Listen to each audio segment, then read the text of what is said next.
மூன்றாவதாக இந்த தகப்பனுடைய அன்பை குறித்து நான் தியானிக்கும் போது இந்த லூக்கா எழுதின சுவிசேஷத்தில் நான் என்ன கற்றுக்கொண்டேன் அப்படின்னா, எல்லாரும் தன்னுடைய மகன் தன் தகப்பனை விட்டு பிரிந்து தூர தேசத்துக்கு போறான்.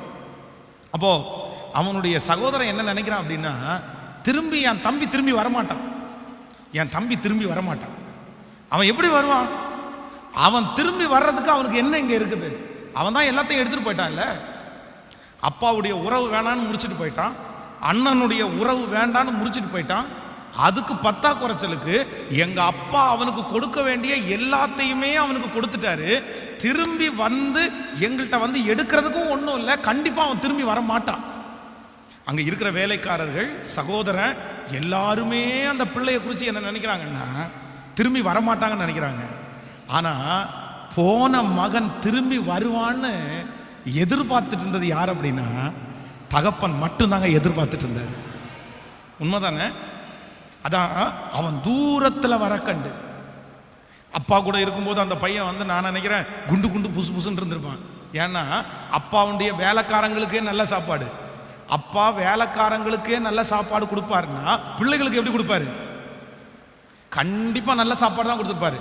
ஆனா இப்ப அவன் எப்படி வர்றான் அப்படின்னு சொன்னா, பன்றியினுடைய தவிடு கூட அவனுக்கு கிடைக்கலையாமா. அப்ப எந்த அளவிற்கு வந்து அவன் வந்து எந்த அளவுக்கு பட்டினி.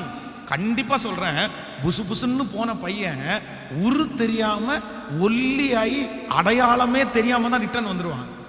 ஆனா தூரத்துல தன்னுடைய பையன் வர்றதை பார்த்துட்டு அவங்க அப்பா என்ன பண்ணிட்டாருன்னா கண்டுபிடிச்சிட்டாரு. நான் என்ன நம்புறேன்னா, அவங்க அப்பா வழியே பார்த்துட்டு இருந்தாரு. என் பையன் வருவான், கண்டிப்பா ஒரு நாள் வருவான், கண்டிப்பா. அவ ஓடி போய் அவனை கட்டி பிடிச்சி, வேதம் சொல்லுது, அவனை முத்தம் கொடுத்து, என் பிள்ளைக்கு பாதரட்சியை கொடுங்கப்பா, என் பிள்ளைக்கு வஸ்திரத்தை கொடுங்கப்பா, என் பிள்ளைக்கு நல்ல சாப்பாடு கொடுங்க. அவனுக்கு மட்டும் இல்லை, எல்லாருக்கும் சாப்பாடு கொடுங்க. நான் நம்புறேன் ஆண்டவருடைய பிள்ளையே, இந்த ஜெபத்தில் இருக்கிற உங்களுடைய கணவனார் ஒருவேளை திரும்பி வருவாருங்கிற நம்பிக்கை உங்களுக்கு இல்லாமல் இருக்கலாம். உங்கள் பிள்ளை திரும்பி வருன்ற நம்பிக்கையை எல்லாரும் எடுத்து போட்டிருக்கலாம். நான் திரும்பி வருவேனா? நான் ஆண்டவரை விட்டு ரொம்ப தூரத்தில் நிற்கிறேன் பாஸ்டர். கர்த்தர் என்ன திரும்பி வந்தால் ஏற்றுக்குவாரா? உங்கள் கையில் கொடுக்கப்பட்டிருக்கிற ஊழியம் ஒருவேளை எடுக்கப்பட்டிருக்கலாம். திரும்பி அந்த ஸ்தானத்துக்கு நீ வரமாட்ட.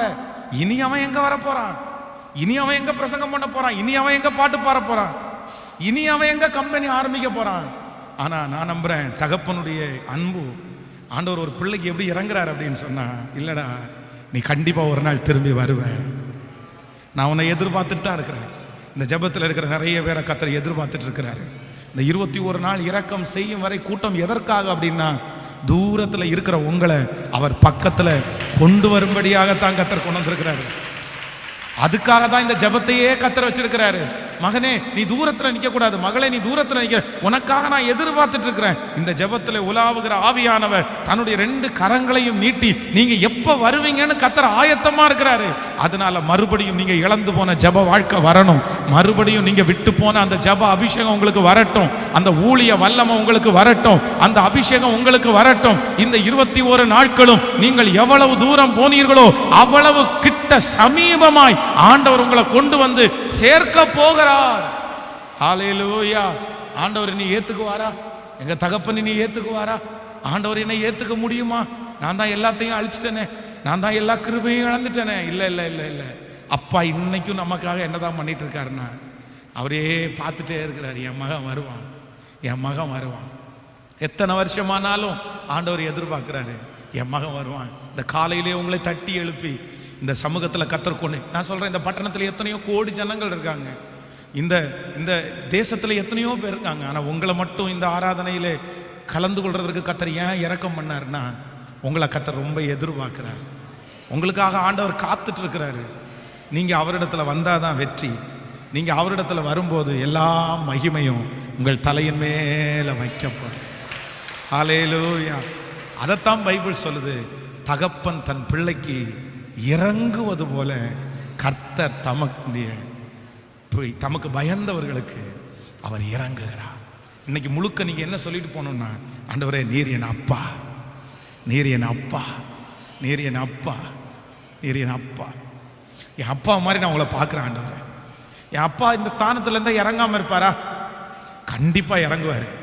அப்பாவே இறங்கும்போது பரலோக தகப்பனார் இறங்க மாட்டாரா? ஆமேன். ஒரு தகப்பன் தன் பிள்ளை மீனை கேட்டால் பாம்பை தருவானோ, அப்பத்தை கேட்டால் கல்லை தருவானோ, பொல்லாதவர்களாகிய நீங்களே உங்கள் பிள்ளைகளுக்கு நல்ல ஈவை கொடுக்கும்போது பரமபிதாவாகிய தேவன் உங்களுக்கு ஹல்லேலூயா. அப்படியே எழும்பி நின்று இந்த வசனத்தை ஒரு 10 டைம் அறிக்கை செய்து, தகப்பன் தன் பிள்ளைக்கு இறங்குவது போல கர்த்தர் எனக்கு இறங்குகிறார். எங்க அப்பாவோட பெரிய அன்புள்ளவர் என் தேவன். சொல்லுங்க எல்லாரும், முடிஞ்சவங்க எல்லாம் கையை மேல உயர்த்தி சத்தமா. சிஸ்டர், அப்பா அந்த இடத்துல இருந்தா எப்படி இருக்கும்? பிரதர், அப்பா அந்த இடத்துல இருந்தா எப்படி இருக்கும்? இன்னைக்கு இந்த சத்தத்தை கேட்குற நிறைய பேர், பாஸ்டர் எங்க அப்பா மாதிரி எல்லாம் யாரும் வரமாட்டாங்க பாஸ்டர். நீங்க அடிக்கடி சொன்னீங்கல்ல இந்த வார்த்தையை, எங்க அப்பா மாதிரி எல்லாம் யாரும் வர முடியாது பாஸ்டர், எங்க அப்பா மாதிரி எல்லாம் யாரும் வர முடியாது. எங்க அப்பாவை நான் இன்னைக்கு நினைக்கிறேன் பாஸ்டர். ஆனா நான் சொல்றேன், இல்ல, உலகத்துல உங்களுக்கு கொடுத்த அப்பாவுக்காக கர்த்தருக்கு ஸ்தோத்திரம்.